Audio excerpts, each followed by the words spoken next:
Hi friends, welcome back to my channel. இன்றைக்கி நாம் பார்க்க போகிற வீடியோ என்னென்னு பார்த்தீங்கன்னா, வாஸ்துப்படி உங்கள் வீட்டில் சமையலறை இப்படி இருந்தால் பணம் தண்ணி மாதிரி செலவாகிட்டே இருக்குமாம். வாங்க இன்றைக்கி அதை பற்றி பார்க்கலாம்.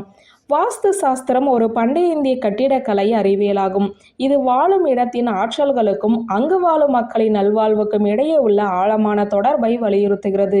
வாஸ்துப்படி சில பழக்க வழக்கங்கள், நடைமுறைகள் நிதி செழிப்பை பாதிக்கும், பணத்தை வீணடிக்க வழிவகுக்கும்.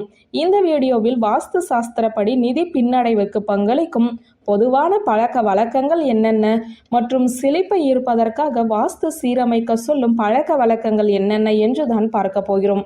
உங்கள் வாழ்க்கை அல்லது பணியிடத்தில் ஒழுங்கீனம் இருப்பது நேர்மறை ஆற்றல் ஓட்டத்தை தடுக்கலாம், சூழலில் ஏற்றத்தாழ்வை உருவாக்கலாம். செல்வ ஆற்றல்களின் சீரான ஓட்டத்தை ஊக்குவிக்க சுத்தமான மற்றும் ஒழுங்கீனம் இல்லாத இடத்தை பராமரிக்க வாஸ்து அறிவுறுத்துகிறது. உங்கள் சுற்றுப்புறங்களை அடிக்கடி சுத்தம் செய்து ஆற்றல் மற்றும் செல்வத்தை வீட்டிற்குள் நுழைய அனுமதியுங்கள். கசியம் குழாய்கள், அதாவது எப்போ பார்த்தாலும் டேப்ல தண்ணி சொட்டுட்டு இருக்கிறது, உடைந்த ஜன்னல், சேதமடைந்த கதவுகள் ஆகியவை நிதி கசிவை குறிக்கும். வாஸ்துப்படி இந்த குறைபாடுகள் நிதி இழப்பை ஏற்படுத்தி உங்கள் வீட்டில் செல்வம் அதிகரிப்பதை தடுக்கிறது. அதாவது உடைந்த அல்லது கசிவு நிறைந்த டேப்போ பொருளோ இருந்தால் அதை உடனடியாக சரி செய்யுங்கள். இந்த சிக்கல்களை சரி செய்வது வளங்களை சேமிக்கவும் நேர்மறை நிதி ஆற்றலை ஈர்க்கவும் உதவும். வாஸ்துவில் தென்மேற்கு திசையானது ஸ்திரத்தன்மை மற்றும் நிதி வலிமையின் மண்டலமாக கருதப்படுகிறது.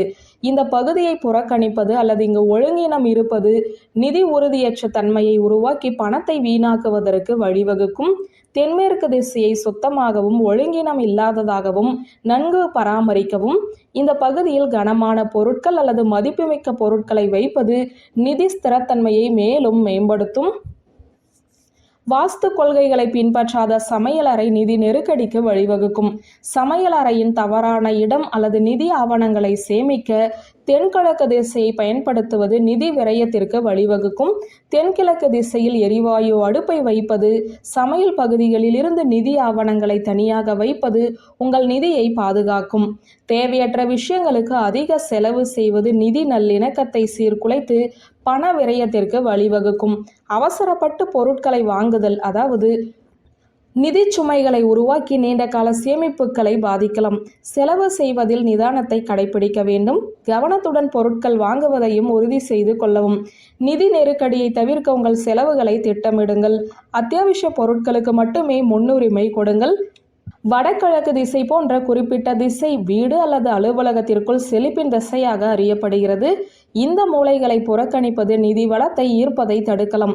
தாவரங்கள், படிகங்கள் அல்லது அதிர்ஷ்ட சின்னங்கள் போன்ற நேர்மறை சின்னங்களை செழிப்பிற்கான மூலையில் வைக்கவும். நிதி நல்வாழ்வை மேம்படுத்த நேர்மறையான நோக்கங்களுடன் இந்த பகுதிகளை தொடர்ந்து உற்சாகப்படுத்துங்கள். வியூவர்ஸ், இந்த வீடியோ உங்களுக்கு பிடித்திருந்தால் லைக், கமெண்ட், ஷேர் பண்ணுங்க. நன்றி.